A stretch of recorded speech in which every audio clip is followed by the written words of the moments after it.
We'll begin in the name of the Father, and of the Son, and of the Holy Spirit.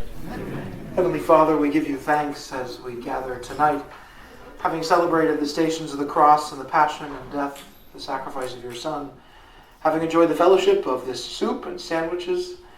We now ask that you be with us as we discuss and consider the future of our parishes and the work that you are doing and the work that you have planned for us. We ask this through Christ our Lord. Amen. Father, and the Son, and the Holy Spirit. Every one of these I start with an explanation of how it works, but I'm just curious, how many of you have been to one of these before now? This is our 8th one. Oh, they all stacked on this side, and then on this side are the newbies. All right, that's fair. So there's a good number of you for whom this is the first time. So a little bit of sharing how these town halls go. We've got about an hour and a half. I'm happy to go a little long or a little short, depending on interest and things going on. We're going to start, Jason and I here, who I'll introduce a little more formally in a moment, we're going to start by giving sort of a state of the parish family and partners in the gospel over the archdiocese for about 15 minutes. And then we'll pause briefly, give you a little bit of time to maybe discuss questions at your table. Not because I want to quell questions and have it only be group questions, but because you might have the same question as someone else, and only one of you has to ask it, and then you can come up with another question. So we want to use that time well to be able to ask questions or raise concerns or offer ideas, and just spend that time. If I don't know the answer, I'll just tell you that, and then I'll do the work to get it researched. We are recording this, and it will be put on our parish website as well as on our YouTube channel. And if there are questions I can't answer, my practice has been, assuming an answer is out there to be found, to put a link to whatever answer so that you can at least see it online and whatnot. So that's kind of the way of things.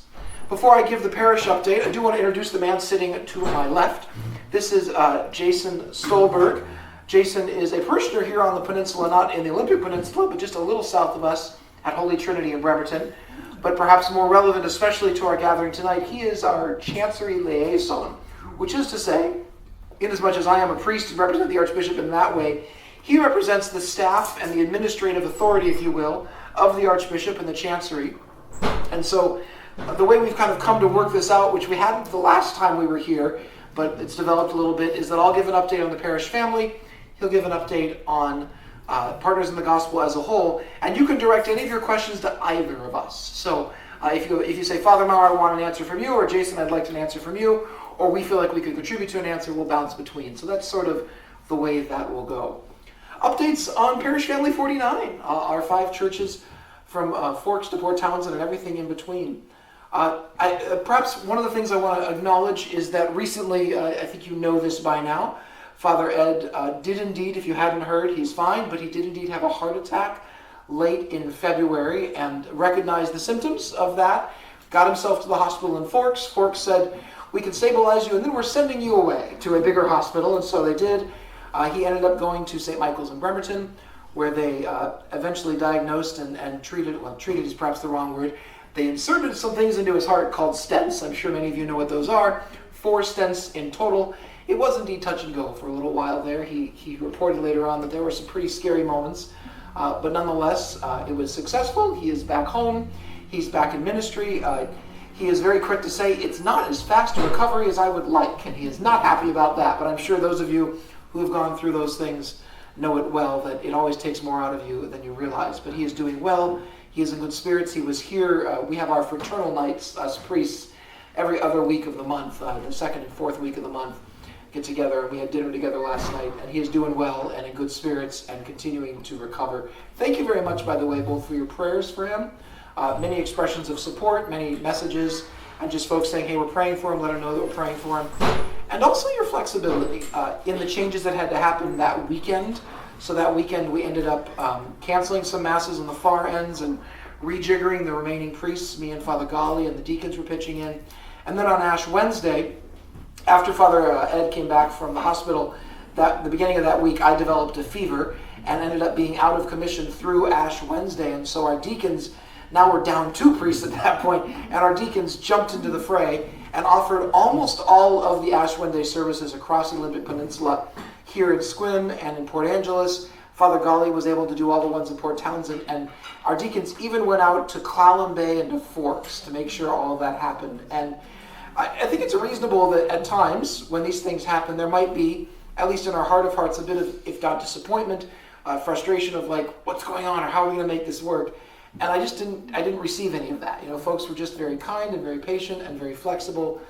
Even where there is disappointment that we didn't quite have the masses we were hoping for, the schedule we were hoping for, folks just made it work, and very much thank you for that. Since then, we've been continuing our plans towards Holy Week. It's practically here. In fact, this Sunday is the midpoint. It is Laetare Sunday. I will be wearing not pink, but rose. Thank you very much. But nonetheless, we'll be wearing lighter colors as we reach the midpoint of Lent and look beyond the penitential season joyfully to not only the Passion, but the resurrection of Christ. And one of the things that I'd love to share with you a little bit is, I won't say it's new, but it's sort of the newly effective or newly reconstituted Liturgy Commission. So we have gathered, it'll be 3 times this coming Monday, to plan our liturgies. And it's our lector coordinators, our extraordinary minister coordinators, our sacristan coordinators, our altar server coordinators, our ushers coordinators, our deacons, a couple of our staff members, myself, our choir directors. We all get together and we are planning our liturgies. And we got a little bit of a late start for a variety of reasons. I would have loved to have had our first meeting in December, but we got started really in February. But it's been really fruitful to get all these coordinators together and plan our Holy Week and plan all the things that are going on. And I'm really looking forward to Holy Week. We're going to add a couple of neat things. We're going to be doing morning prayer on each day of the Triduum, so in place of what would normally be Mass times, but obviously we don't have Mass in the morning on those 3 special days. So morning prayer. We're going to have what's called a tenebrae service, a service of shadows, on the Wednesday evening of Holy Week. We're going to have a Traore service, which is 3 hours of homilies and confessions during the time of Christ's Passion from noon to 3 before the Good Friday service. And of course, we're going to have the regular Triduum services. So just some neat things that we're going to be looking forward to doing. And I really want to encourage you, as that gets in the bulletin, probably not this weekend, but the following weekend, take some time off from work. Take some time off from your regular plans to celebrate the Triduum. Looking beyond that, we also are looking to celebrate the baptisms and confirmations of a bunch of people. If you've been coming to our Sunday Masses, you've seen some of our elect, those who are to be baptized and confirmed on Easter Vigil. You've seen a couple of our candidates. I'm not going to try to recite all their names because I'm going to get them wrong and it's going to be embarrassing. But we have 6 total of those who are to be received into the church, whether by baptism and confirmation or just confirmation and a profession of faith. And we are praying for them every single Sunday, starting a couple of Sundays ago as they go through the penitential rites and the scrutinies. Today and yesterday we did the presentation of the Creed, that one profession of faith that we make every Sunday, and they will be joining us in making starting in Easter. We'll be doing the presentation of the Our Father next week, the Lord's Prayer, that universal prayer we all pray together. And we'll be getting ready to celebrate their sacraments. We're really excited about that. Additionally, we have our confirmation kids who are going to be confirmed in May. Bishop Schuster, unless circumstances require a different bishop, but Bishop Schuster, our regional bishop, is going to be coming out 3 days of the week. I think it's a Wednesday, Thursday, and Friday, and he's going to make his way from Port Townsend to, I can't remember if it's Sequim or Port Angeles, but one of our churches, and then out to Forks and celebrate 3 confirmation masses in a row. We have a lot of kids. I don't know how many kids we have, but it is, I want to say, between 20 and 30 across all of our parishes. And you can pray for our teenagers, please. Please pray for our teenagers, because they need your prayers. But we're looking forward to celebrating the confirmation with them. And we also have First Communions coming up. I obviously can't speak about confessions itself, except to say 2nd grade confessions are adorable. They're quite lovely. And I'm sure we've all experienced, even as adults, the nervousness of confession in general. Those first confessions can be very nerve-wracking ones. And the relief when they walk out the door, go in peace, no problem. And out they go afterwards. But it is a wonderful thing, and hopefully their first confession is not their last confession, but one of many. And by the way, I'd like to encourage you, during this Lenten season, we've been offering extra confession times on Wednesdays and Thursdays and Fridays. Typically, wherever the daily Mass is on Wednesday and Thursday is where the confession is. So Wednesday and Thursday from 5 to 6, and then on Fridays from 5 to 5:30, except unless it's like tonight when I get a hospital call 5 minutes before I'm going to leave for Sequim, and then I arrive fairly late. So please know that I was not goofing off, but thanks to just being able to get a call from the chaplain was able to give last rites to somebody. But please do take advantage of confession, especially if it's been a long time. And I also want to encourage you to be advocates for confession to other people, not so much in that nagging or kind of mean way, but in just that encouraging way, to share your story of confessions, hopefully that have gone well, the gift of God's mercy, and that invitation for others to experience it. Beyond that, I don't feel like I have a lot of news in the parish. I do have one other piece. Port Townsend's roof has finally been replaced. It is completely new. It's brand new. You guys, I love the rain. I love it when it rains. I particularly enjoyed this week with the thunder and lightning. And every time it rains and I hear the pitter-patter, and I'm sitting with my cat on my lap and a hot drink and feeling very, very glad it's raining, and then just a little guilty because somewhere in Port Townsend my church might be leaking. And then I felt bad for enjoying the rain. And I could enjoy the lightning storm this last week guilt-free. It was so good. And we're going to have pictures in the bulletins for a while. Not only did they replace the roof, they also replaced, there were 4 beams that were rotted inside. They did a couple of upgrades on roofs. As you might imagine, techniques have gotten better over the years, and so the roof has vents. I know those of you who've done construction or had houses renovated or built, they put vents in the roof now so that air escapes, so that it doesn't build up or moisture doesn't build up. They installed hooks on the top of the roof so that when it needs to be serviced again, as it may need to be or be cleaned, they can safely, I won't say rappel, but do the carabiner thing where they're clipped in and safe. So it's been very good to see it. The roof looks amazing. It did, of course, come with a price tag, $600,000. Yeah, let me just say, I've bought a car. I've never bought a church roof before, and it's really exciting. So we are beginning the plans for a capital campaign in Port Townsend. We're actually pretty excited about it. I've never done that before as well. But we're looking, we've got a few contenders for companies to help us with this, recommended by the chancery.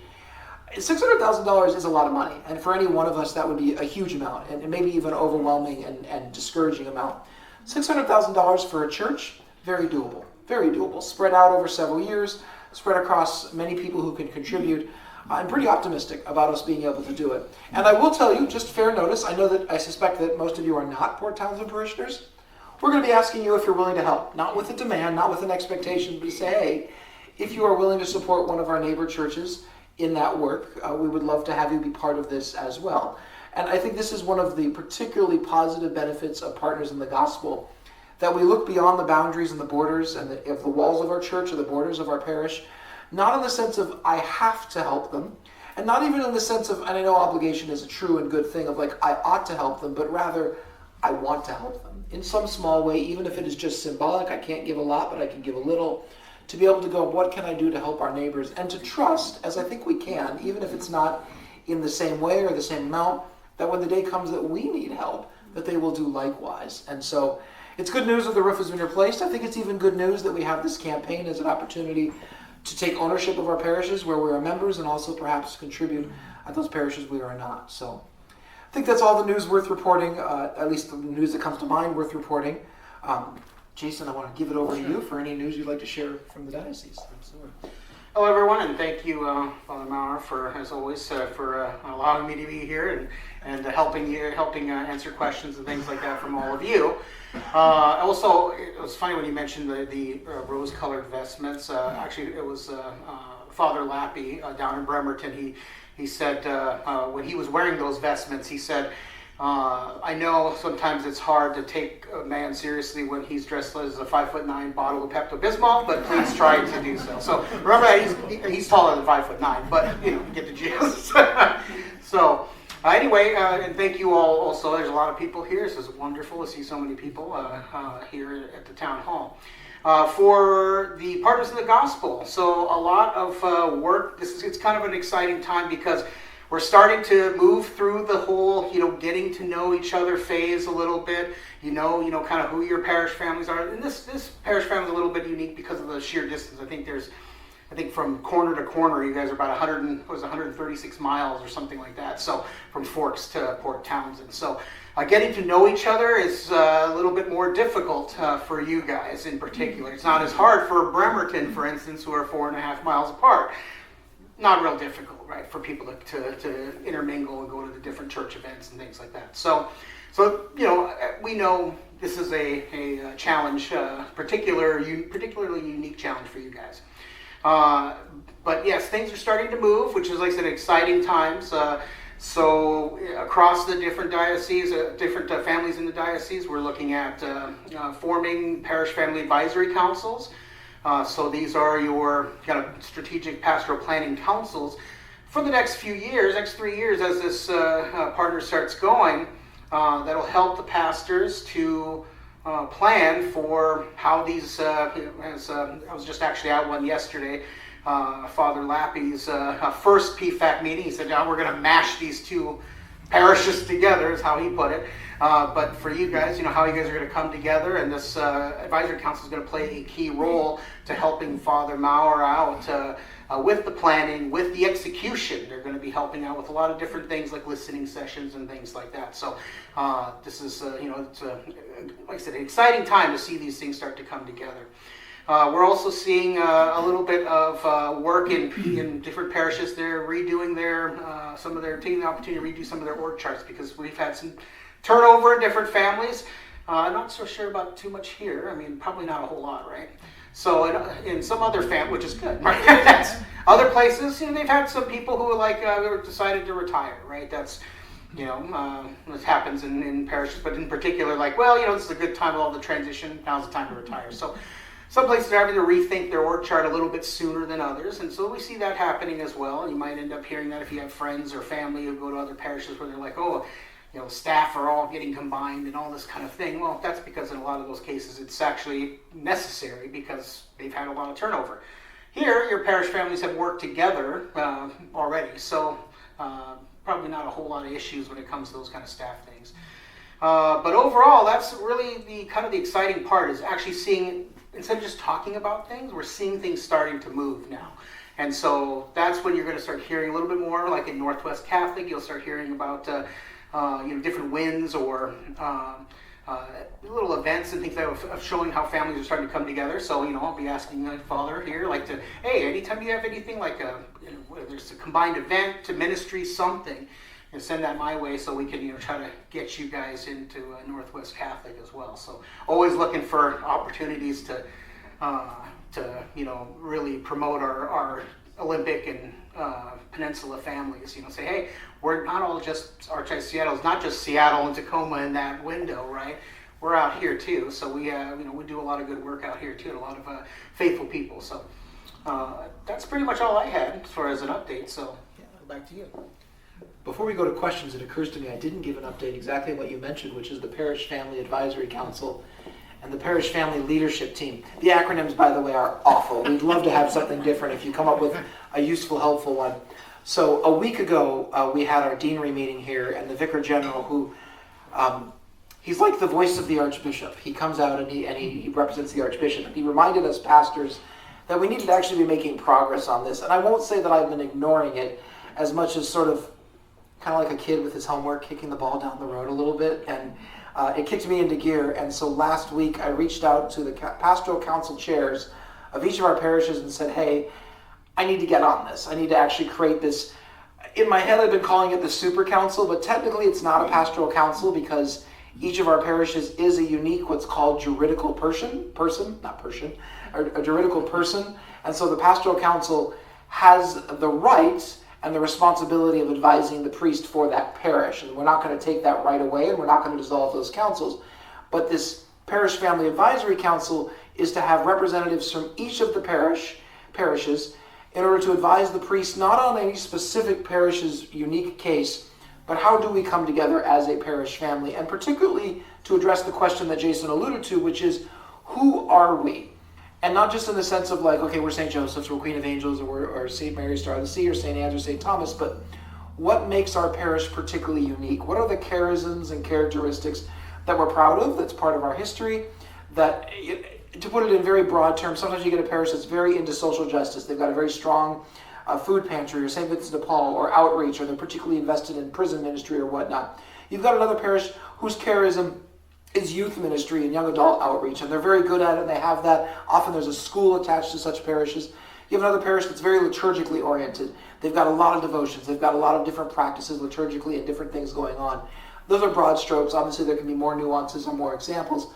But to spend time at each parish, with each parish's representative, advising me on like, okay, how do we do this? And particularly to give parishioners the opportunity to share that as well. So this is our last normal parish family town hall meeting for 4 months. So next month is Easter and whatnot. And look, guys, I love you all very dearly, but I'm going to be a zombie by the time that's done. So we'll be having no parish family town hall meetings. Also, I'm going to go on vacation the day after Easter to Hawaii for 2 weeks, and then I'm going to do my best, with no offense intended, not to think about anything related to ministry for a little bit. But in May, and then May, June, July, and August, we're going to spend each month at each different parish. And keep in mind that St. Thomas, the Apostle mission, is an extension of the parish of St. Anne's. So we're not trying to ignore them, but rather they will be part of the town hall for St. Anne's. And those town halls will only include, if you will only be inviting members of those communities, because we will be using sort of the synodal way of question and answer and discussion to ask the question, who are we? So the next town hall that will be here, I can't remember which month it'll be, the next town hall that will be here, we're going to ask only St. Joseph parishioners to show up and specifically to contribute to the conversation of what is special about St. Joseph that you want to make sure is taken into consideration. What are the characteristics of this parish?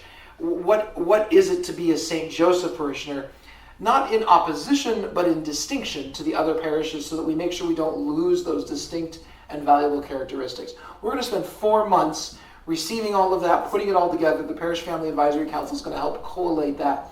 And then the next several months, probably starting, I would say, in Advent or so, but those timetables are a little flexible, we're going to be asking the question, how do we become one canonical parish? Even though our churches are going to stay intact, we're not losing our buildings, praise be to God, but one canonical parish that brings all those gifts and characteristics together without losing them, but also at the same time bringing them together with one larger identity. Who are we as a larger parish family? And obviously spread across, I think it's 103 miles from parish to parish, but corner to corner it's even larger. That's a challenging thing, so there's lots of practicalities that we just have to acknowledge. The folks in Forks, by and large, are probably not going to be attending Sunday Masses in Port Townsend and vice versa, and maybe even Port Angeles to Port Townsend or Sequim to Forks or Clallam Bay. So we want to be careful with that. But spending the next months after that of going, who are we as a larger parish family? The other body is the parish family leadership team, and this is internal. So this is me choosing staff members from the various locations. And really the decision making, because the Parish Family Advisory Council is not a parish council, the decision making ultimately lands on my shoulders. And the Archbishop is very keen that I don't go rogue, and that I am being consultative and receiving input, but also that the staff and I are talking these things through. So I hope that it's been clear, and I hope that I've been at least decent in being communicative in these kinds of meetings, in our bulletin, on the website, the parish website, also my own blog, fathermaurer.com. I hope that you bookmark it and read it frequently. Different ways that you can not only hear what's going on and hear explanations, but then have the opportunity like this to ask questions. So those two bodies are in the process of being formed. I will not deny that I might have been able to do them earlier, although maybe not. Maybe this is the right time, especially, heart attacks and things going on, just a few things. I'm not trying to make excuses, I'm sorry. But to move forward with this as well and to spend the next 4 months answering that question, who are we? And so I'm excited about it. I'm looking forward to it, and we'll see how that goes from there. Thank you for bringing that up, because I forgot to bring it up. All right, that was a little longer than 15 minutes, but would love to have your questions from folks. And the only thing I would ask of you, so what I will do is I will call on the people who raise their hands, give them sort of first right of follow-up, and then if you have a follow-up, I'll try to answer those as well. There is a pillar right in front of me, so if there is someone who has their hand raised, if you can make eye contact with me and there's someone that I don't see, you raise your hand on their behalf so that I can get to them, okay? All right, yes?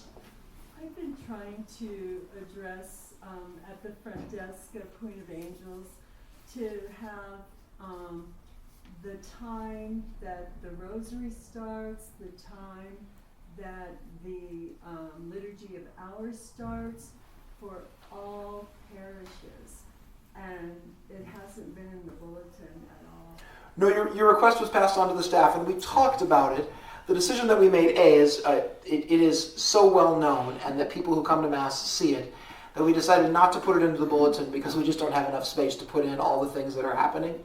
And so we are relying on the people's knowledge of it, and because they're coming to Mass, they see it, rather than adding another thing to the schedule, because otherwise we put a lot of the things into the schedule, and it happens every day. It happens every day and every Sunday. So yeah, no, and I think they might have shared that with you as well, that yeah, it's not a bad suggestion, but it's not a very practical one in the way of being able to incorporate it into the bulletin. So certainly want to invite you guys to the Rosary before Masses and the Liturgy of the Hours. I believe it's the Carmelites, the late Carmelites, who are leading morning prayer. Are you guys leading evening prayer sometimes too? Or is that just the Saturday evening Mass, the evening prayer? Yeah, so certainly want to invite you to that. But yeah, ultimately it was decided, after talking with the staff about it, they brought it to me, and they had suggested, and I agreed, that it just wouldn't fit into the bulletin, given all the things that happened throughout the week. But thank you. Okay, because the bulletin gets distributed to new people too, and so, as an invite, and so, it would be nice to have it. One of the things, the bulletin is always a handy thing, and don't get me wrong, this is not meant to be a rebuke, because of course we do want to try to put things in the bulletin, but never underestimate the power of finding someone you don't recognize and saying, hey, my name is so-and-so. You look new to me. Now, it may happen that you go up to someone and be like, hey, you look new to me, and they're like, yeah, I've been sitting next to you for 20 years. Like, you just don't know my name. And so I do want to encourage you as well. The bulletin, please don't be discouraged from asking those things in the future. So just because the answer is no this time doesn't mean that it will always be no. But I just also want to encourage you to look for those opportunities to invite people or share what you're delighted in, like the Rosary or the Liturgy of the Hours. Someone recently shared with me that there were some guests at the Station of the Cross today because they are in a study group, and they had been sharing about the Station of the Cross, and the people in their study group weren't Catholic, and it sounds like they were so sort of encouraged by what our parishioners had shared about the Station of the Cross. They just came tonight to come join Stations of the Cross. I don't know if those people are here. I'm not asking you to raise your hand, but if you are, welcome. We're very glad to have you. And if you're not, we'll certainly pray for them and whatnot. But that kind of witness can be very powerful as well. I have a question for Jason. Yes, sure. It's a question of uniqueness. Does Father Lappe still have occasional Latin masses? No, there is no, they don't have Latin Mass. In fact, surprisingly a little bit, just because our previous, the priest administrator of Holy Trinity was a younger priest named Father Ben Bray, and he would do actually some Latin in like, during Advent and during Lent, on Use Day and those kind of things, right? But Father Lappe does not do any of that, actually. It's 100% English no matter what, actually, from my experience. Because, Just to make the distinction, do you mean at Holy Trinity and the Star of the Sea? Yes. Or just Holy Trinity? No, both. Okay, Yeah. right. Which was, like I said, I was surprised by that as well, but because I had heard that he does at least some in Latin sometimes, but no, not as far as I've had experience with him. Yeah. With no names mentioned, at the hospital today, I was talking to someone who had told me they had fallen away from the church because they loved the Latin. Now, I'm not trying to impose that on you all. I know that there are very mixed feelings about the Latin, but she was like, I love the Latin because wherever I went, I knew what I was going to say, and now I don't know what I'm going to say sometimes, and I encouraged her very much to come. And there's a distinction to be made, I think you know it, but maybe not everybody does, between the Mass in Latin as the extraordinary form, so the old form of the Mass, shall we say pre-Vatican II, the 1962 Missal, or before that, the 1955 Missal, or preceding, and the Mass after Vatican II, which can be offered in Latin. You could actually do the current Mass as we know it in all of Latin. I will tell you personally, I don't know enough Latin to carry that off in a way that the Mass would be valid. I will also tell you, especially in our Liturgy Commission, I have shared with the Commission my intention from time to time to have Latin Mass parts or Latin prayers, not all of the Mass, but introduce it. And if you read, General Instruction number 41, I'm pretty certain, but if you're listening to the recording, I will double check and have a link underneath the notes. I believe it's General Instruction of the Roman Missal number 41 says that where there are multiple languages present or cultures represented, that it is laudable, and I believe it uses even stronger language, like recommended, not mandated, but recommended, that Latin be used to unify between languages, because you get people who might come in who don't speak English, or vice versa when we have our Spanish Mass, those who don't speak Spanish. And so to have some Latin, particularly the Roman Missal names two prayers that we ought to be considering. The Our Father in Latin and the Creed in Latin. Now I want to be very clear, in parishes where I have introduced this, we start with the Our Father, because it's shorter and it's easier. But in fact, there is a document floating out there somewhere, and I'll try to do the research, but I'm not going to promise it'll be in the notes for the YouTube thing, because it's a little harder to find. I want to say that it was a document from the Congregation of Worship before it was the Dicastery in Rome that said that there's something like 18 Mass parts that every Catholic should know in Latin. I don't know 18 Mass parts in Latin, but I'll bet you know more than you think. The Sanctus, the Agnus Dei, the Kyrie, which is Greek, but various different parts. So I want for those of you who love Latin, I want to offer some hope that we are looking to introduce at different times, which isn't to say year-round, which isn't to say all of the Mass, but introduce at different times, perhaps seasonally, different elements of Latin in the Mass. And for those of you for whom perhaps Vatican II, you're like, phew, no more Latin, please rest assured that it's not meant to be a complete conversion or all the time as well. You'll notice that a great deal of the time the Mass is always in English or Spanish, which is to say the vernacular of the people there. So there is occasion for that, and please know that we rather lively discussions in the Liturgy Commission, and those of you who are on the Liturgy Commission could perhaps speak to that. But I think some real desire to have a balance between, if you will, the more modern contemporary practices as well as the richness, antiquity of what's gone before. So. Father Lappe used to have a Mass in Latin, the traditional Latin Mass. The extraordinary form, yeah. Yes, one Saturday a month, as I recall.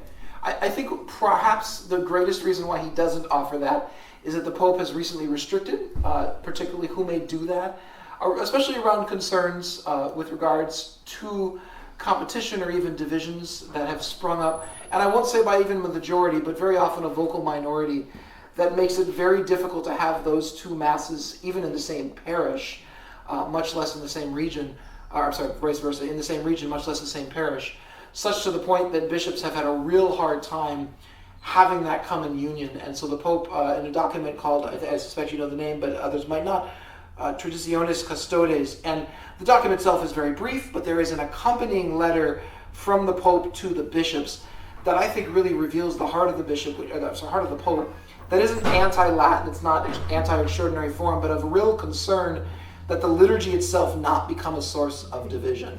And this can happen in progressive, it can happen in traditional parishes or communities where my way or my preferred way becomes the only way. And perhaps you've encountered this where someone says, if you don't raise your hands in prayer, you aren't really, slain in the spirit, or you're not really being charismatic or whatnot, and maybe you don't really mean it. And then you get others who are like, if you don't kneel when you pray, perhaps you don't really love Jesus. To which I think the Lord is like, dude. And certainly there are rules in the liturgy, and I'm happy to discuss those at great length, but allowing for the genuine flexibility of the Church within what we believe is inspired movement of the Holy Spirit throughout the councils, including most recently Vatican II, to try to allow the Mass to organically and genuinely and richly continue to develop in a way that still has the consistency with the past. So, for those of you who like Latin, there will be some. For those of you who don't like Latin, there won't always be some. So 3 in a row, but it's pink, purple, blue. I don't know if this was a cultural thing with Father Randy, but he was into banners in the church. I looked at it as a very welcoming and festive thing when you walked in the church. There were these lovely banners in off times and regular time. Yeah. I was just wondering what your feeling was about putting banners in the church. So I'm going to dodge the question about my feelings, because my feelings don't matter, and I prefer not to let my preferences rule the day. But I will tell you the banners featured prominently in conversations of the staff when I first got here for this reason. Apparently they're a pain in the butt to put up and down, and particularly they are fairly fraught getting up that high, because we can't get a lift into the church, and the rods and whatnot to mount them are very high up. And so the concern was a genuine concern of like, people are kind of taking their lives in their hands. And so I made the decision fairly early on of we're gonna let that go for a while and see how it develops. Which is not to say that banners are verklempt or that we don't like banners. We do have banners in the back of the sanctuary, behind there, and those I think they're on pulleys. I don't actually look, guys. Sometimes I think the staff is just magic. They make things happen, but I'm pretty certain they're on pulleys. I don't think you have to get up on a ladder on them. So please know that I'm not against them. I'm not necessarily looking to make a statement on them. It really doesn't matter how I feel about them. We made the decision purely on the basis of there was a real genuine concern of those who were doing it, we're expressing deep reservations about continuing to do it. And I said, let's not worry about that right now. I also understand that there was some money put into those banners. So if there's a permanent decision to be made, it may be that, well, where could we use them? Could we perhaps, whether it's, I don't know that we'd hang them in here because the ceiling's not tall enough, but could we repurpose them if they're not going to be in the church? I don't have an answer for that, but please know that it wasn't their band. It was Father, please don't make us climb those ladders again. No, you aren't the only one to have asked that question, so thank you for bringing it here. All right, I should know names, but I'm just going to call you Purple for your best. Father, I was wondering, when someone comes up to you for communion, Yeah. who may not be in a state of grace, Yeah. or a fallen away Catholic, Yeah. if they cross their arms, are you willing to bless them? Well, thank you. So I'm going to repeat your question so everyone can hear it, because this has come up a few times. So she's asking, for people who come forward with their arms crossed, would I be willing to bless them? Or perhaps the subtext also, why do I not bless them? Now, I do want to acknowledge, if you don't know about my website, fathermaurer.com, in October I wrote a very long blog post with lots of footnotes and whatnot, because I want to be very clear, like the banners. Liturgical choices, usually, there's a couple of options where the priest is allowed to do his own preferences, but usually the liturgy is strictly regulated. The sort of common phrase that we use among priests at least is, say the black, do the red. Do what the church tells you, and very often it even tells you the gestures to use and of course the words to use. And the reason that I don't do blessings at communion is specifically because blessings are not given to us to do at communion time. And this question has come up many, many times. Again, fathermaurer.com, look for October, where there's a little search button, and particularly look for communion. I think you'll get a few results, but communion and then whatever post, I want to say it's October 10th or something. I was recently looking, I don't read my own writing, but someone had asked about it and I looked it up. But the main reason is that the liturgy very specifically does not call for a blessing at communion. And in fact, there was a letter that was written asking the Congregation for Doctrine of Worship, it's now called the dicastery, so if you look it up, it's the dicastery of worship in something, DDF I think it is now, but someone asked, are we allowed to give blessings? Is this something that we're allowed to do? And the dicastery, then congregation, responded, we're investigating this. So they didn't say no, but they said, we're investigating this, but in the meantime, the proper time for blessing is at the end of the Mass. And the very first document of Vatican II, Sacrosanctum Concilium, is explicit that no cleric, whether he be a deacon or a priest or a bishop, may add or subtract anything to the Mass on his own authority. And the only person actually who can do that, with some limitation still, is the Pope. And in fact, that's where blessings at Mass came from. Pope John Paul II, I want to say in the 90s, but I'm not 100%. He was doing some Mass in Rome, and there were dignitaries, I want to say maybe even a president, who was very clearly not Catholic, so not a non-practicing Catholic, not Catholic, came up, and he gave him a blessing. And a lot of, particularly clerics, bishops, and priests got very excited about this as a possible alternative. And so it took off without really permission of Rome, and it still is a common practice. And I want to be very clear, I know that other priests do it. I know other priests are willing to do it. This is kind of one of those things where it's like, yeah, but I feel like it's very clear that I'm not given permission to do it, and so I'm not judging other clerics who do it, but I'm unwilling to do it because I am convinced that I don't have the authority to do it. I will tell you a personal observation that I don't mean to frame in the way of preferences, but I'm a priest of some years, 15 years or so, and my observation for blessings, one of the unintended side effects is that you'll get folks, unlike who are not non-Catholics, but Catholics, who are in irregular marriages or are struggling with habitual sin or some other thing where they know they're not supposed to receive communion, but they're perhaps slow to change their lives, and we all have our struggles, and not passing judgment there. But because they can receive a blessing, they don't work to change it. And I've had people tell me, even in conversations, even in the confessional, so for instance, I'm not married in the church, I need to get an annulment, or I really need to get my marriage regularized, and I'll say, well, why don't you? Oh, Father, I just get a blessing at Mass. And it becomes a substitute, kind of an easy way out, if you will. And don't get me wrong, again, we don't need to judge them or anything. I mean, we should be sad, pray for them. But also, the encouragement, and there's something about seeing something that is offered but you can't yet receive that drives you to do whatever is necessary there. And again, this is sort of my personal observation. This is not church teaching per se. But offering a blessing can be a handicap to that because it gives people sort of a, well, I got something and it's good enough. One of the precepts of the church is that every Catholic receive communion at least once a year, ideally in Easter time. And so if someone is habitually only receiving blessings year over year, I can't say that it's a mortal sin because I don't think our precepts are binding on pain of mortal sin. But it probably means that you're not really a great Catholic, and maybe we need to do something on that. And we're all, let's be really clear, none of us are really great Catholics. And if you think you are a great Catholic, maybe ask your friends. Ask your spouse. That's what you should do. Ask your spouse how you can improve. But I'm sorry, I've gone on and on. But does that help address kind of where you're coming from? There's further to that. Okay. What about like at a funeral? Yeah. And some of the members of the family Yeah. are not Catholic, Yeah. but yet they want to participate in the funeral. You have asked. I'm sorry. Go ahead. Yeah. And so coming up to you with this kind of thing, to just get honor the person who has passed. You have touched on one of my favorite things. And Oh, sorry. the word Catholic means all-inclusive, universal. Universal, yes. So shouldn't we be accepting of those individuals? Well, keep in mind that being accepting does not necessarily translate into giving them what they want. So we can certainly be accepting. But to ask her, to repeat her question, she asked, what about funerals? People who are, family members or friends.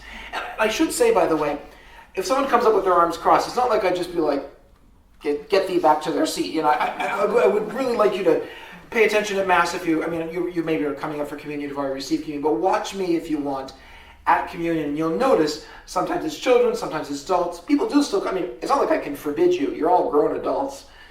You should make good decisions, but I can't actually stop you from coming up with your arms crossed. So when someone does, I will bow to them and greet them in some way, just so that they aren't ignored or put out.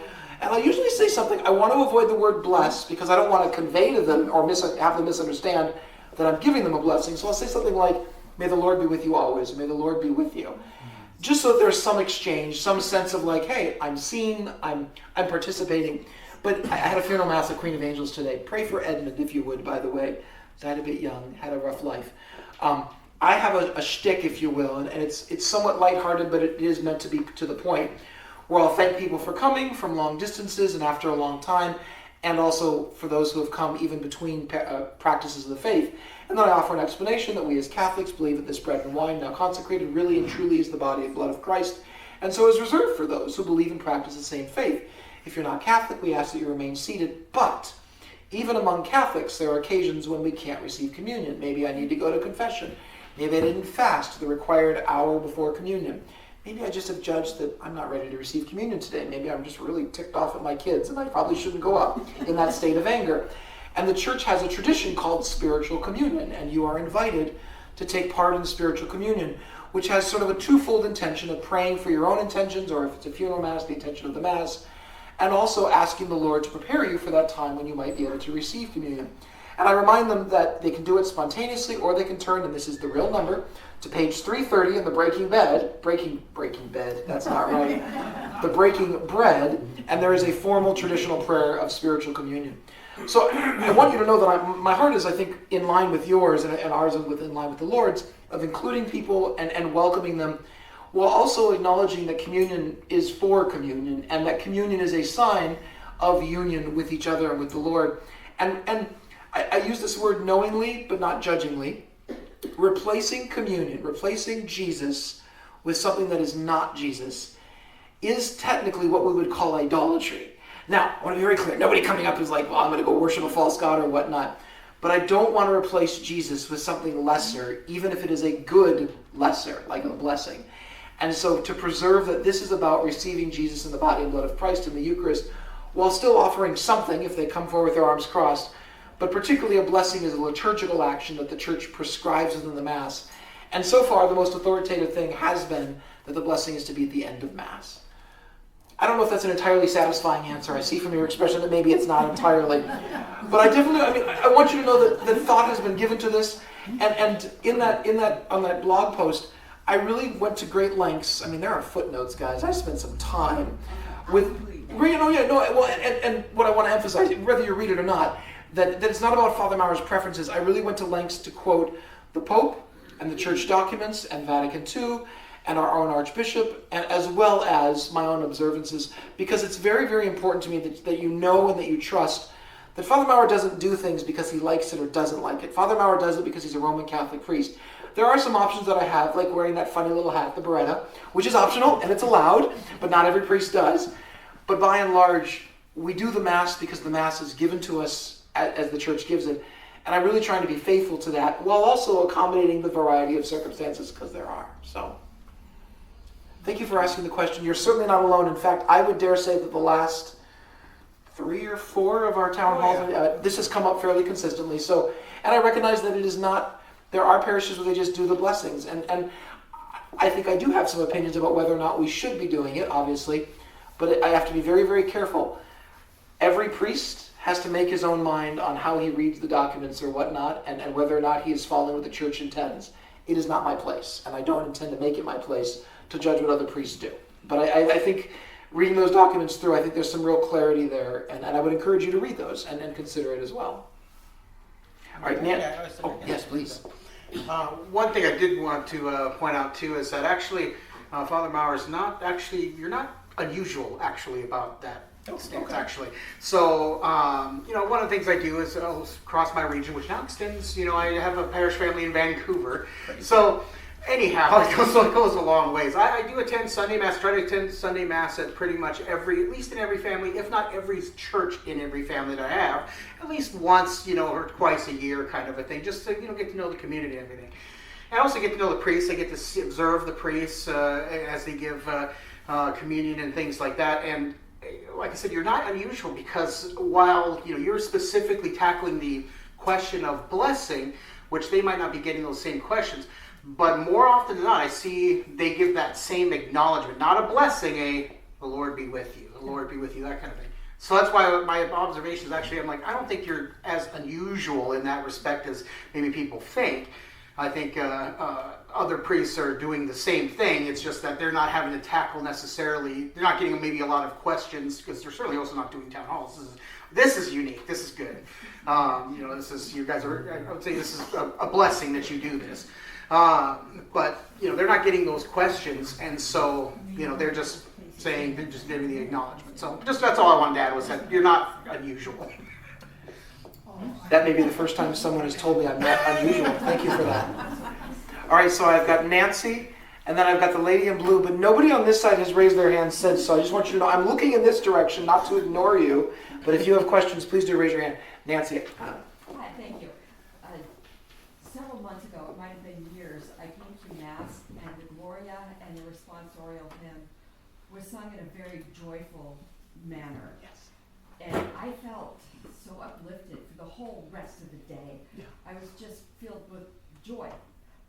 When it's at a slower pace, I feel like I'm drowning and I can't breathe. And I don't feel the joy of the Lord. I feel like I'm singing about the joy of the Lord, but I'm not happy about it. And I don't know if anybody else feels the same. I certainly don't want to be offensive. I do. But Amen. I also noticed, Father, that when the Gloria and responsorial hymn are very slow, you speak faster. Which is not a... I'm trying to be subtle, I swear. Well, it's obvious to me, but it's not anything that I'm criticizing you for at all. I noticed the congregants, how the mood is just so uplifted by a more joyful presentation of the Gloria and responsorial hymn. It's just so light and happy. It just makes me feel so joyful. Nancy, I'm going to repeat that so everyone can hear, and also the recording can hear. So Nancy is, and correct me if I'm mischaracterizing your statement/question, that particularly around the Gloria and the responsorial psalm, though if I may expand a little bit, perhaps all music, the slower it is, the more dirge-like it is, and the harder it is to feel joyful. Even in a penitential time, it's not meant to be you walk out of church feeling like you're an awful human being. And the slowness is particularly an issue. I share that. I mean, you are certainly, and I'm not going to ask for a show of hands, but you are not alone having raised this. And in fact, again, I think this has come up even in recent town hall meetings as recently as last month. I do want to speak in explanation. So this isn't an attack and they don't need a defense. But we have been doing the chant mass, the English chant mass, specifically because we were doing different mass settings across the parishes. And I wanted to do a reset, not because the mass settings were bad, but because I wanted to have consistency so that we would have the same mass setting and then we would change together to bring a common repertoire to all the communities. But also as the priest, if I'm at one mass and it's one mass setting and the next mass it's another mass setting, my brain is kind of small, and at some point it becomes very difficult because there's chant parts that I'm supposed to do, and it gets hard to alter them for each mass setting. We chose the English chant mass because it is the one that's written in the Roman Missal, so it's the sort of common denominator that every Catholic who speaks English is meant to learn. The difficulty that we're facing is that it's new, and so our choirs, chant is a kind of way of singing. Anyone who's a music major, please judge me gently. But the way the chant is done is not in the way of modern notation where it's whole note, whole note, whole note, whole note. But we use modern notation. So what you get is, and I'm going to punctuate it a little exaggeratedly because they don't do it quite this slowly. Glory to God in the highest, and on earth peace. And it's a little staccato. And if you're nervous, it's glory to God in the... And Jesus fell asleep. Like that's him snoring in the background. And what it's meant to sound like is more like, glory to God in the highest, and on earth peace to people of goodwill. We praise you, we bless you, we adore you. Now that may not be your style. You might think that style is just not joyful. I can't help you with that. We're going to switch styles from time to time. But the speed does make a great difference. And I would ask a little bit of patience because we really are still new at it. A lot of folks have never done chant before in our choir loft. Perhaps you have, perhaps you haven't. The speed is, believe me when I tell you, it is on our radar. It's a conversation we are having with the choirs. We're trying to be gentle too because, someone who's trying something new and you go, it sounds like a dirge. You didn't say that. That was me, but it sounds like a dirge. They're like, well, I was trying my best. Maybe I'll just quit the choir or whatever. So, and not that you said that. I'm not putting those words in your mouth. So please understand that, yes, and I really thought I was being a little more subtle. I was trying to go a half a beat faster to speed things up. Is it really? Don't answer if that's really that obvious, but... Not criticism, and I was a music major. Yeah. So how you saying the chant like that is the appropriate speed. Yeah. And it's beautiful because that's how sacred music was. Yeah. For so many centuries, and it's just lovely. And I don't want to offend anybody either, but I have to go because I cannot drive at night. Okay. No, but thank you for asking your question. And know that we're going to work on this as well. And we will be switching, so I can't remember what one they've chosen, but we will be switching to a more modern composition starting in Easter. So we're going to be changing with the seasons. And so the idea being, we don't want to always do chant in penitential seasons because then it sort of implies, well, only when you're suffering should you chant. Like, what are you going to do if there's chant in heaven? Does that mean we're all suffering in heaven? I think there'll be some modern music in heaven as well. But so we will be changing things from season to season starting at Easter. And we are trying to build a common repertoire. Part of it is so that when you come into Mass, you know the different Mass settings as well. Because if the choir is just singing what they know, as joyfully as it might sound, they may be failing in the primary ministry of music ministry, which is to lead you in the singing, so that the entire congregation is singing together, not just the words, but also the music together. But you're not wrong. There's progress to be made and speed to be increased. The young lady in blue had her hand up next. Yes, I have a question about the altar candles, and if they're always there, and I think they are at every Mass, and what they signify. I love this so much. She asked, what do the altar candles signify at the Mass? I could wax poetic. I will try to limit myself because liturgical minutia is my jam. So in short, candles at Mass represent the Holy Spirit. That's the very basic piece. Candles traditionally are made of beeswax because in the ancient times, bees were considered a symbol of wisdom because from this small little bug came this glorious nectar of the gods called honey. And so you will often see in older libraries, in my seminary, they renovated the library, and in the ceiling were engraved, or maybe it was in relief, all of these bees as a symbol of the wisdom that libraries and learning imparts. And so beeswax candles are no longer mandated by the church, but they are strongly required such that we only purchase, it's majority beeswax. So, there's no Pharisee like a Catholic Pharisee, so all of our candles are exactly 51% beeswax. Because beeswax is expensive, you guys, so it's majority beeswax, but just so. And in fact, if you go onto the bishop's website, USCCB.org, and look up candles, I only recently stumbled across an article on their website that spoke about oil lantern candles, which some churches will use, and it specifically says that the use of oil lantern candles can be permitted by bishops, by the regional bishops, but in the United States that permission has not been given. And so we are to at least use wax. It doesn't require beeswax, but at least wax candles. Okay, I'm going to go on a little bit more and then I'm going to shut up about it, but I'm really excited about this. So, candles. Slow down. So, candles. There's always required to be 2 or 4 or 6 candles when the priest is celebrating the Mass. So you'll notice there's always a minimum of 2. Personally, I would love to have 6 candles across the altar, which is a little more traditional. But there's a cool little quirk. When the bishop comes, you can add a 7th candle. Anyone want to hazard a guess to why the bishop gets a 7th candle? Because the bishop is the only one who can celebrate the sacrament of ordination. The 6 candles represent, for a priest, the 6 sacraments that I am capable of celebrating. I can only confirm with permission from the bishop, but I can never ordain. So if you don't have to do 7 candles when the bishop comes, but if we do the full 6 candle array, there will always be a 7th candle squirreled away in the sacristy. So when the bishop comes, we put out a 7th candle. Candles are stinking cool, guys. Don't even get me started about the Easter candle and all the other things. But it's very, very neat. So yeah, the candles have some neat significance to them. And yeah, I try to tell the altar servers when they carry the candles in that they are the honor guards of the book of the Gospels, and that when they are going in procession with the deacon, they are lighting the way, the light of Christ preceding the word of Christ, which in a contradiction that only God can do, that the light of Christ came even before the word of Christ because God was present even before he was incarnate. And so this idea that the candles add to that significance of the Mass. And it's one of the things I love about being Catholic. We're very earthy. We got the smells, we got the bells, we got the candles, we got all the cool things. So tell your friends, guys, being Catholic is awesome. Thank you. Penny, yes. This is for Jason. Is there a plan at the archdiocesan level to gather broad-based evaluation? I hate that word, but that's what I'm thinking of, for the process to date of partners?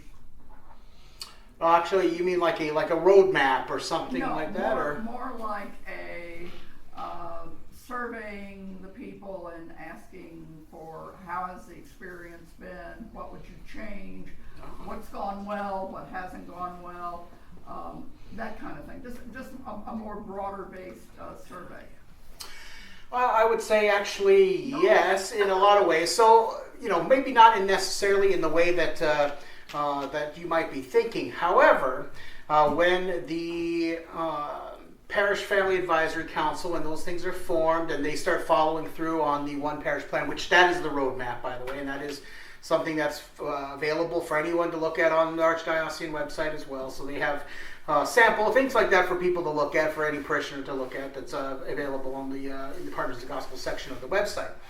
Now, when the Advisory Council starts helping Father Maurer with with following one parish plan and things like that, some of the things that are in there are listening sessions, that will happen at different stages during the process, and that is where you will have the ability, right, to enter into small group synodal listening. And talk about some of the things that are in one parish plan, like some of the things that are happening in Partners of the Gospel, giving your opinions, right, for other people to listen, right, because it's, synodal listening is not dialogue, it's not debate, people will be listening to each other. And so that's one option that's available to the pastor and the advisory council in order to get consultative feedback from all of you, from the parishioners. But not in a strictly research sense, having a survey instrument of some sort. Not, again, like a survey. Survey is one available method that a pastor could use to, figure out what, some of the next steps that require, again, parishioners to weigh in. that is one option that the pastor does have, kind of in the pastor's playbook, essentially. But as the diocese putting out to all parishioners themselves, no, because again, one of the things too is that the pastors have their canonical right here, basically. So we're not going to step on their toes and say we're gonna poll your parishioners and find out what a job you're doing. I wonder if Penny, are you asking more about like submitting evaluation to the Archbishop? Penny, are you saying submitting feedback to the Archbishop of how you think overall partners, not so much locally, but like? Well, I would, if I were designing a survey, I would take it at all levels. Okay. At Okay. your parish level, at the community level. You know, what is the reaction from the people who are writing checks? I figured out what you're putting down. Penny, and Jason, correct me. I think that what the answer is most likely is that while the Archbishop is interested in getting feedback, the parishioner feedback level is meant to go directly to the local level, and then he relies on the pastors giving feedback to the deans, and the dean's giving feedback to him in the meeting. So it is stratified to a degree, and the direct pew to the Archbishop feedback, and there's arguments to be made of how effective it would be, or how fruitful it really would be or wouldn't be, but I suspect that is probably up something that is either too overwhelming or simply not part of the plan because it would be too disruptive in the process of actually trying to do it at all. I don't mean to justify one way or the other. That's my sort of understanding of the way he's using the mechanisms that are in place right now. Right. Yeah. So the data gathering essentially from all of you will happen, as Father Maurer said, at the local level, where it's going to go, through things like your pastor or the Parish Family Advisory Council might be running like the synodal listening sessions, which then get collated to the pastor, who then, like you said, goes through the dean, goes up through the bishops and everything like that. So yeah, so ultimately it does reach those things because it reaches those levels, just not directly, essentially. Becky, I saw your hand go up, but Pear's hand has also gone up. Is yours related as a follow-up? Are either of yours related as a follow-up? Okay, so Becky, yes. Just on the very, very local level, bit of feedback. This has been a very daunting process for you and for all of us. Yeah. And I have always been encouraged by your pointing out that because of the newness of all this, we're trying these things out, and there may be some tweaking. And I'm wondering if consideration is being given to tweaking the Mass times again, because St. Joseph's in particular has been hit pretty hard, and we don't have much time for fellowship between Masses anymore. We got to get the cars out of the way. We got to clear the place for the next one. Yeah. And even if Queen and St. Joe's morning Masses could come 1/2 hour earlier, then we'd have a little bit more wiggle room between the first Mass here and the second Mass here. Right. So reinstate the Saturday 5 o'clock Mass. So the feedback of the Mass schedule and reconsidering it. Well, it's tricky. I mean, No, and you're absolutely right. The biggest difficulty, honestly, is you move one domino and it affects a bunch of other things. I don't mean to sound like a broken record, but I will say I wrote a long blog post at fathermaurer.com about Mass times, and I would love for you to read it, because we really did go through a long consultative process. I mean, I really tried to be open to all the different, in what I hope was a reasonable possibilities. Part of one of the primary, honestly, I think it's the primary mover of all the partners in the gospel, is the availability and health of priests. And the hardship that exists is, it isn't just what I can do. I am the youngest. Am I the youngest? Father Golly might be a little, no, I think I'm younger than Father Golly. I'm the youngest of the priests, at a whopping 42, so I don't feel particularly old. But my successor might be in his late 50s or his early 60s.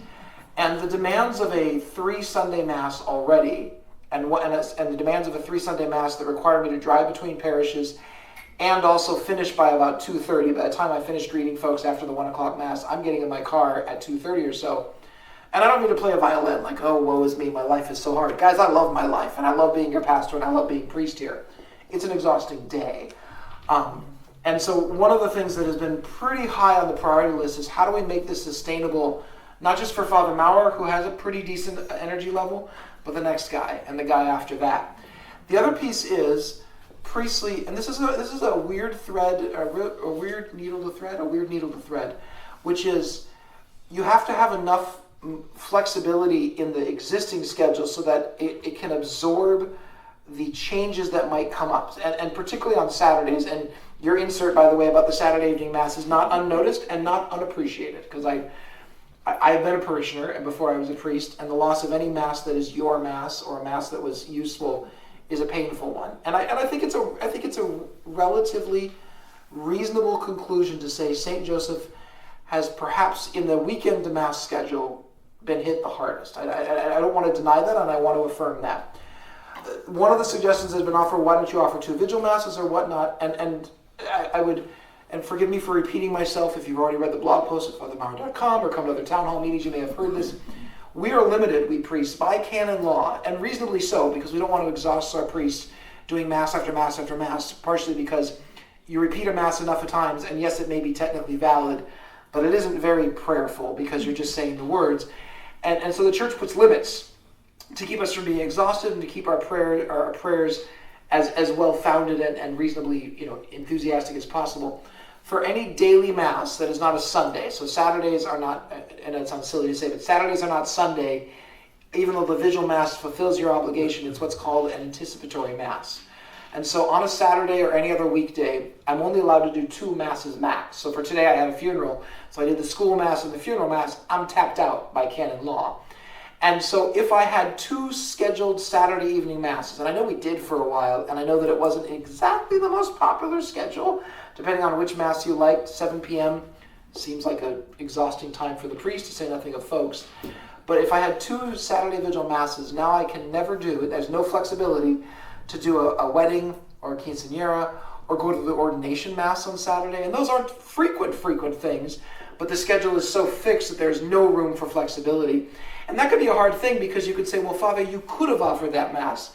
But the hard part is I can't always offer it without sacrificing reasonable flexibility. And that's a difficult thing to really suss out, and I don't want to pretend that I am perfect at it. To answer your question, I see your hand going back up, so I want to acknowledge that and say, give me a second, and I will speak to that or give you a chance to respond. I am not willing to revisit the weekend mass for a substantial amount of time, not because I'm unwilling to revisit it ever, but I want to give it time to breathe as it is now, to see how it falls into place, and whether 6 to 8 months or a year and a half we go, this is working out pretty well, it's working better than we expected, or this was obviously a mistake and we can see why it was a mistake. I'm not unwilling to do that, but we spent a good amount of time really trying to labor over this with good discernment. And I don't want to pretend that I'm perfectly consultative, but I really did try to get feedback and input from folks and make the best decision, and now go, okay, let's see how this plays out. But yes, please, yes. Actually, Father, I totally get it, and I commend you, and applaud you for all the effort you put into studying how to do this. I was just trying to offer a little bit of feedback now that we've been doing this for so long. Yeah, I was not suggesting that we get the Saturday back here. That wasn't what I was advocating. I'm just trying to point out that the time between the end of the 11 o'clock mass and the beginning of the 1 o'clock mass really It's does tight. not allow sufficient time for the fellowship, especially if you have a substitute priest who isn't familiar with the routine and stuff, and he goes over, like happened a couple weeks ago. It's not. Are you saying we're it's not long-winded? complete. It's an observation to Yeah. let you know that it's been compressed. That time that we have together. No, the schedule is very compressed, and in part of our deliberations, and this was, again, fathermaurer.com and the blog post, in our conversations, we had to weigh as well, not just the resident priests, but guest priests. If you start too early, you're exhausting a priest for the rest of the masses. If you end too late, people are less likely to come. And we talked about what's the latest we can start a mass and even expect that people would come or just get discouraged. And we kind of landed on 1 o'clock, because, and admittedly, anything later than 1 o'clock, folks get more and more discouraged. And I'll tell you, as a priest, I'm not a really big fan of masses afternoon, because by then, look, if I was just a regular parishioner, 8 o'clock mass every day, every Sunday, like that'd be my thing. But you're not wrong, the compression is real. I feel it as well. The 8:30 mass at Queen goes on, and I get maybe 15 minutes of coffee hour, and then I have to get in my car if I'm going to get here in time to greet people and have even a little bit of fellowship before mass. So the compression is very real. Have you heard about my plan to tear down your churches? Have you all heard about my plan to tear down your church? Let me tell you about my plan. I'm using deliberately inflammatory language. Hear me out. I would like to purchase 100 acres of land. My PAA assures me I don't actually need 100 acres of land, but 100 is a nice round number. I just need $30 million. And purchase a plot of land between Sequim and Port Angeles. And I tease a little bit, but I'm not entirely teasing. I'm actually largely serious. The numbers obviously need to be adjusted to reality. We need bigger churches. Our church here at St. Joseph and our church in Queen of Angels, they are too small. If we continue to grow in the pattern that we have been, within, I don't know how many years, I don't have hard numbers, but if we continue to grow, we will outgrow our churches, and I'm at the max of the canonical limit of masses I can offer on a Sunday. We need a bigger church. I would love to build a new church, and I'd have to build a new school as well, and have a field and a gym and all the facilities, in between Sequim and Port Angeles, off the highway. I don't even know how possible that is, but and have, if you will, a larger church that could fit easily 2 or 3 more times that size of our churches. We would reduce the number of masses that we have to have, but it would also allow for times and time between that's much more relaxed. It would also answer some of perhaps, and I'm not pointing fingers and I'm not judging, it happens in every parishes that are nearby to each other, some of the tensions between churches where we have one common building and one common location.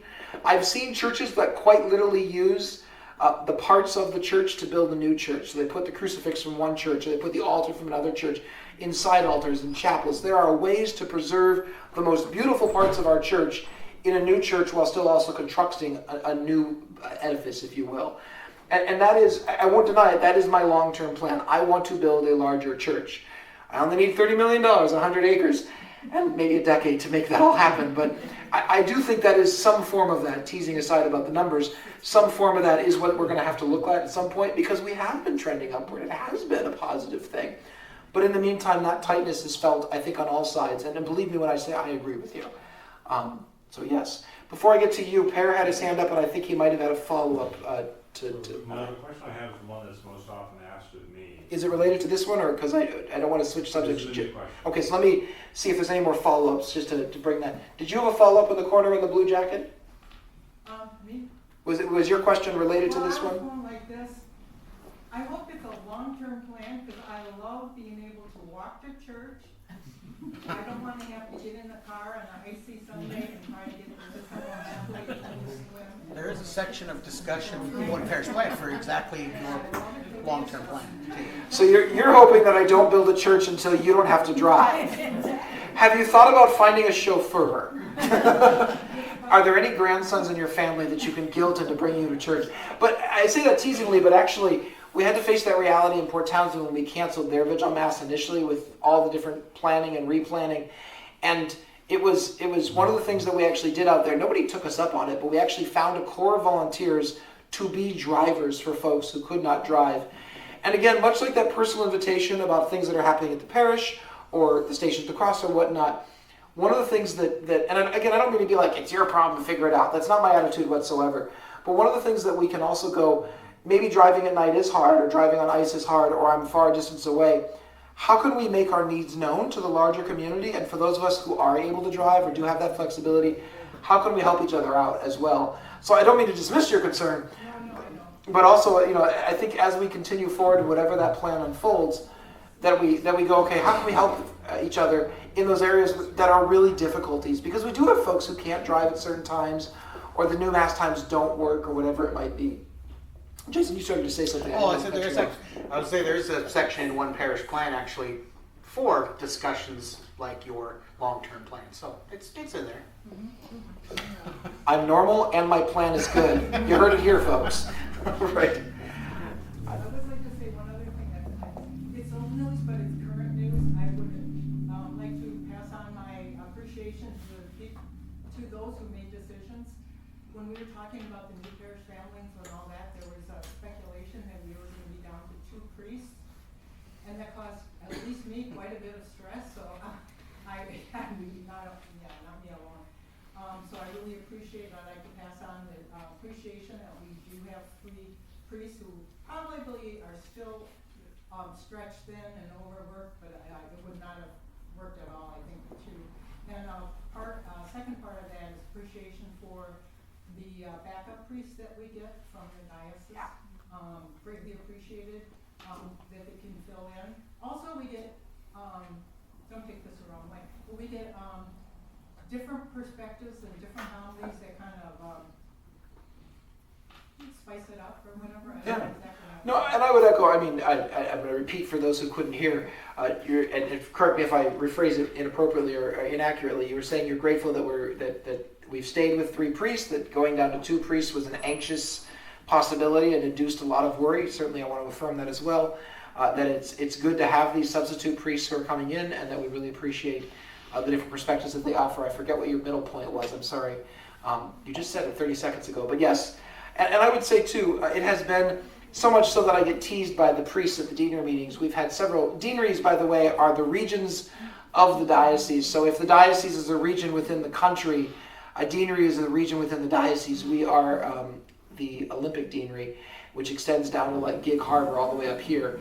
And at our deanery meetings of the pastors, the dean, in maybe a little bit of exasperation, recently said, Jacob, you bring up your concern about going down to 2 priests every single mass or every single meeting.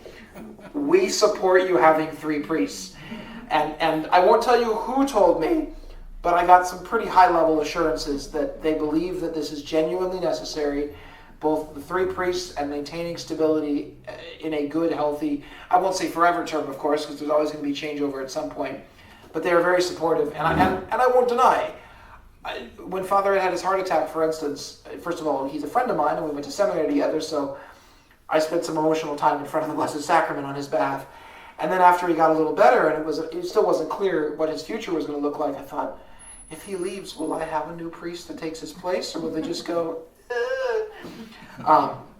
He doesn't want to go anywhere, so that's the good news there too. But no, the diocese has been very, very supportive, with no guarantee. I mean, the fact of the matter is there is a priest shortage, so clearly we have a contingency plan that we had to implement for 1 weekend, but yeah, we're grateful that we don't have to look at that long term.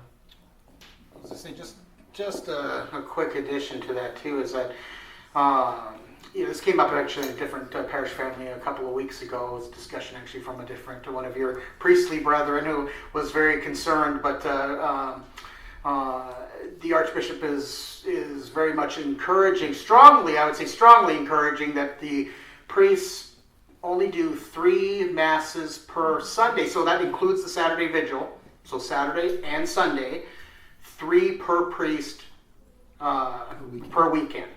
And so, knowing that, obviously, right, 2 priests would definitely not work here. And the Archdiocese is very much aware of that. So, like you said, as much of an insurance as you can get, which is not a promise, right, but that if at all possible, there will be 3 priests here for as long as they can predict, essentially. That was a thank you. Yeah, no. Amen. Amen. Per, I think you were next, and the lady in black next. So the question I get most often is, why do we not spend any money on our own parish? And as you know, if I walk up, other than the door, every other window in here is plastic. Per, I'm so glad you brought this up. Plastic windows. We need a new kitchen. They've been begging for years and years and years and years.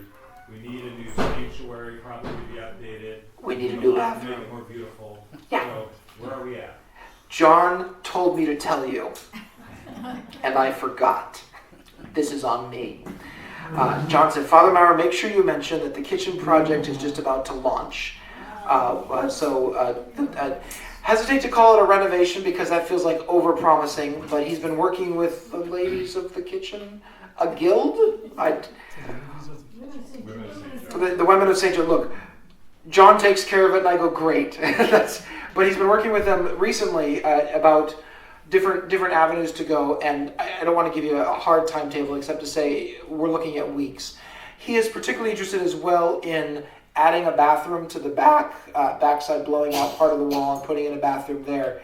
The windows we're looking at replacing as well. I very much delight, in a sort of ironic, maybe a little cynical way, that I can wobble the windows, which just seems wrong somehow.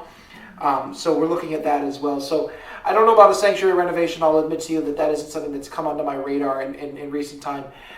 We want to be careful about putting too much money in any of the parishes, between the 2 parishes, if we're looking at a long-term building plan, but we also don't want to resist doing the things, that we promised we would do. So the Christian work was promised before I got here, and that money is designated, so I'm not even free to use it elsewhere. But also things that are short-term, I would say middle term, that are going to last us 4 to 5 or 4 to 6 years, because we're not building a church anytime soon. And so ignoring our current churches, whether it's renovation or even just maintenance, is a fool's errand. So there are things that I'd be very interested in, like getting rid of the carpet in our church, having our altar consecrated and putting a relic in it. I think I've talked about that in this room as well. So you didn't quite answer, or you didn't quite ask this question, but the answer I would give to the implied question, if I may presume, is that we are not going to resist spending money at each local parish, not only for the necessary things, but also, if you will, the unnecessary things. I don't need to tear out the carpet, but it would be a good thing to get rid of the carpet, putting in hard flooring, do some beautification projects, because this is our church. This is our current church as it is, and we want to care for it and make it beautiful while we are still in it, and not look so far in the future that we just go, well, we're going to give up on what we have now. Yeah. Thank you. Yeah. Way in the back.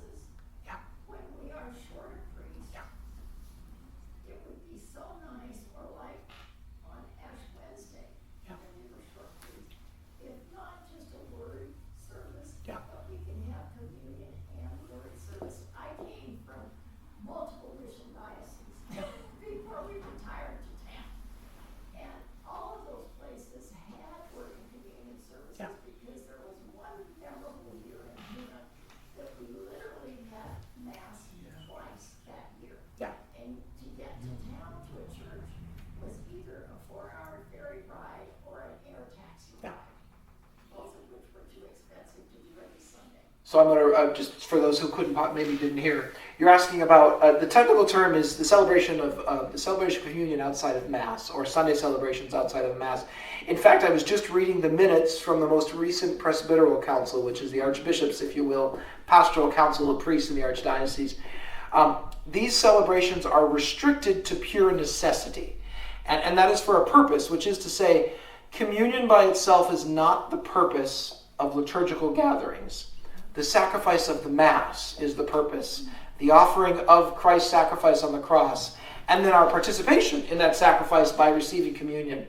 And so communion services by their nature are limited to necessity. One of the easiest necessities and the most common necessities is homebound ministry. You got folks who can never come to Mass, and they just, they're sick, they're elderly, they're ill, they can't drive, they're in any number of reasons. And so we bring to communion to them because they can't come to Mass, and to deny them communion is to deny them ever the opportunity, A, as we mentioned earlier, to fulfill their obligation to receive communion at least once a year, and B, even remotely to participate in the Mass. The note that I saw from the Presbyteral Council this month, I think it was, but it was the most recent one, was that the Archbishop once again reiterated his expectation. So it wasn't just his suggestion, his expectation that celebrations of communion outside of the Mass never be regularly scheduled and never be something that is a fallback unless it is genuine necessity. And the example he gave was like on a priest's day off. You don't get to just do a communion service because the priest is taking a day off. I made the decision, and those of you who are on various liturgy things, that we would not be doing communion services on Ash Wednesday. I want to own that. I want to explain that, but I want to own that I made that call. And the reason is this. The Ash Wednesday service specifically does not include communion. The Ash Wednesday service specifically is its own liturgical rite, and you can have a Mass with the distribution of ashes. You guys, in 15 years, I've never done that before, and I've always been afraid of it.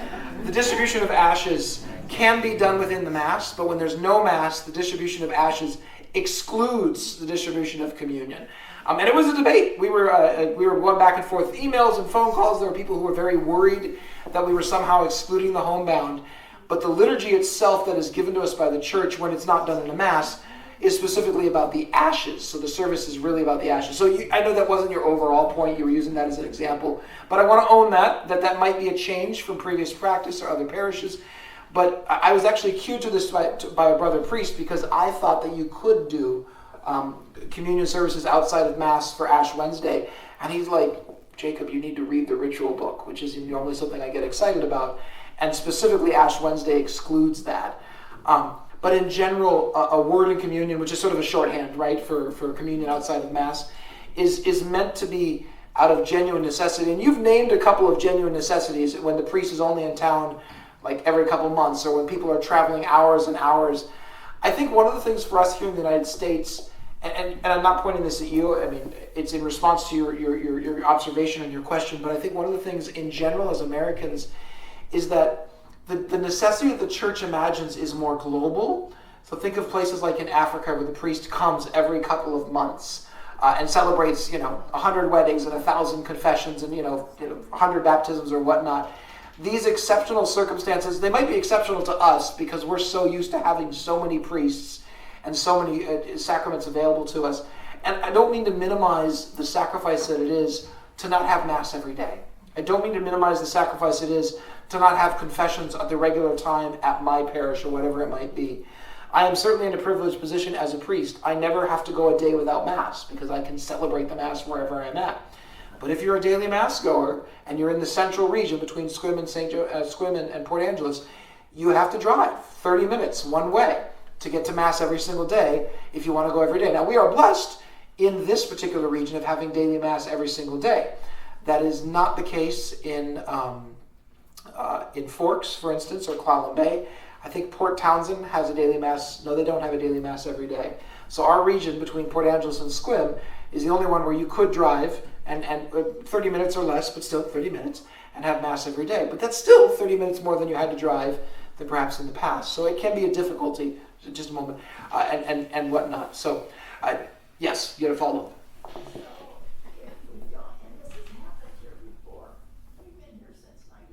Sure. If there is no priest on Sunday, would we be able to have just to repeat your question, if there were no priest on Sunday, would we be able to have, I'm going to use the proper term even though I know you're using the shorthand, the Sunday celebration of the Eucharist outside of Mass? The short answer is yes. The Archbishop has explicitly sent us word, us priests, that if there is an extraordinary circumstance, the priest gets sick, has a heart attack, and he can't have the normally scheduled Mass, typically, if you get advance notice, like say it's 24 hours or 48 hours, I have to ask permission. He's told us you need to ask permission, or you need to ask if there's a substitute priest available. But it's Saturday evening at 4 o'clock at night. Father Ed says I have a fever. I can't celebrate Mass. We have permission to have the Sunday celebration of communion outside of Mass without permission, and then I have to report it, and not in the sense of confession, but just we did this. So we have in place, us priests, a contingency plan that every tabernacle should have a minimum of 100 hosts, generally speaking, in the tabernacle, particularly over the weekend, so that if one of us goes down, we can delegate to one of our extraordinary ministers, we can delegate to one of our deacons. So we do actually have plans in place. I was not expecting to use them so quickly, but we do have plans in place for that. So yes, the answer to your question is yes, we can. It's just, it really does have to be a necessary Mass, a Sunday obligation, and something that isn't a planned thing. So it's like, Father has his day off on Tuesday, so we're going to have it. No, that's explicitly not allowed. So, yeah, no, thanks for asking. You had a follow-up. Yeah, I just want to say I'm very grateful that when Father Galley is able to do his Mass on Monday, and then you're able to do the Masses from Tuesday through Saturday, and then Sunday, and we can go to Mass every week. Yep. Every day. No, it is a blessing, particularly in the central region. On Mondays, I go to Port Townsend because we have staff out there, so I want to spend a day each week catching up with them, going through whatever's going on there. On Monday, I don't think we have, now that I think about it, we don't have a Monday here, a Monday Mass at all. I misspoke. We don't have a Monday Mass here because Father Galley and Father Ed take that day off, and I'm in Port Townsend, so we don't have Mass every day. But Father Galley comes here on Tuesday, which is my day off, and he not only says Mass and hears confessions, but he also goes to all the homebound who need to see a priest, because without putting too fine a point on it, this is a retirement community, and there's lots of nursing homes. And when I got here, I was getting tons of calls for homebound ministry, and I realized as pastor, and I don't mean to go, my life is so hard. It's not that hard. But as pastor of multiple communities, I could spend my entire week doing homebound ministry and never get some of the more, if you will, and again, not more important, but higher level, longer term things done. So I went to Father Galli and said, I really would like to have you one day in Sequim where all you do is homebound ministry. So we're not talking emergency calls. Obviously, if someone is dying, I just go out there. But homebound ministry where they need to have a priest come hear their confession because they haven't gone to confession in a while. Or they need to be anointed because they're going to go in for surgery, but it's not for a few weeks. It's not an emergency, but it's coming up. And so I've been very grateful. Again, as a pastor, I have some authority. I can just say, you're going to do this, but I really wanted his buy-in. And he was like, oh, Father, he has a heart particularly for homebound ministry.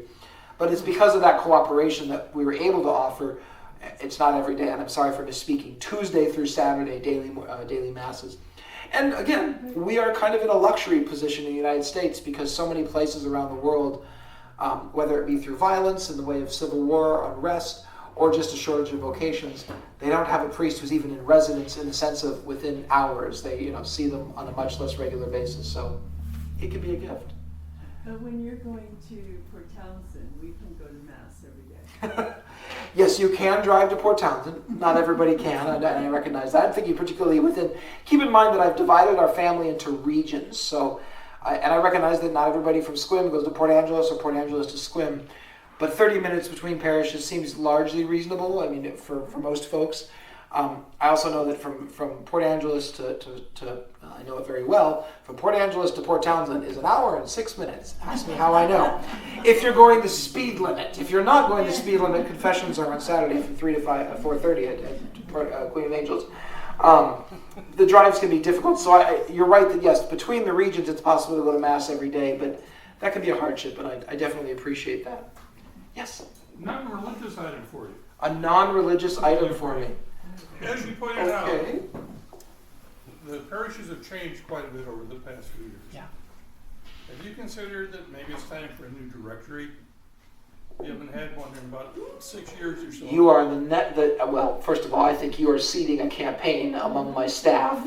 We had a meeting this last Thursday, the PAs and I, so Courtney out in Port Townsend and John here in Clallam County. Someone brought this up at the last town hall meeting, which is why I suspect a conspiracy. A conspiracy, I say. It stinks of communication between parishioners. How dare you? We're enthusiastic about the idea. We really are. There's a company I really don't like. I'm not going to name them, but I'm never going to contract them again because they have done me dirty several times. But we have a couple of leads on companies. We were talking, John and Courtney and I, this last Thursday. What we want to do is do a parish family directory. So my understanding is the last one, it was in the office here at St. Joseph's, was like 2019. So it's a good 6 years old or so. And it was joint, Sequim and Port Angeles.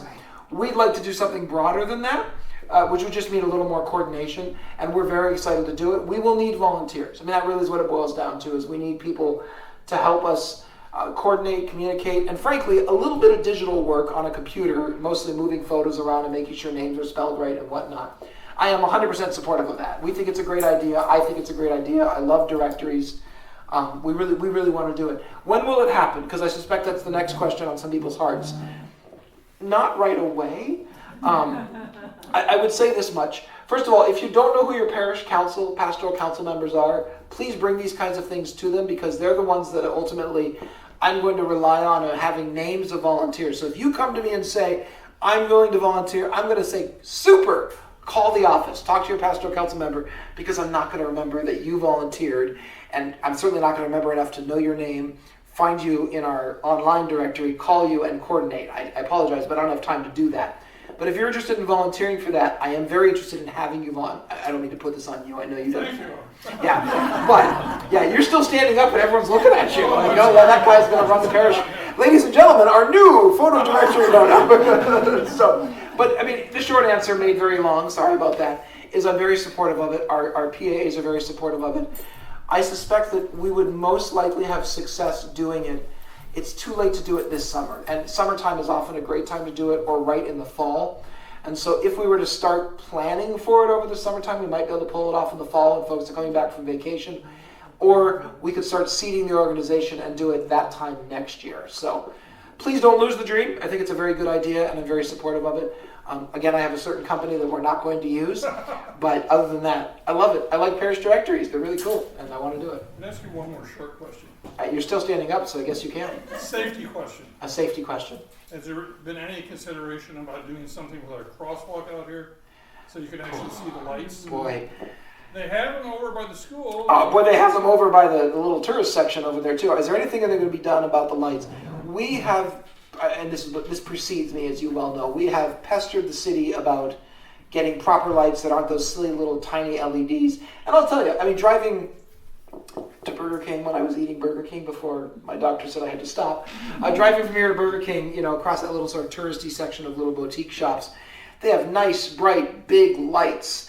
And, it's still possible to miss people because they dart out, but it's really quite visible. And then you get here, and in broad daylight, those lights aren't worth much. I don't want to speak too much for the city. If you work for the city, I'm sorry. I don't mean to be insulting, but I've been told that the city is quite obstinate against doing anything more with the lights, despite the fact that we've had a couple of tragedies out there.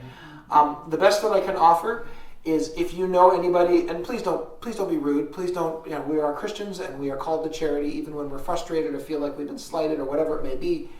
If you know your local representatives in the city, contact them.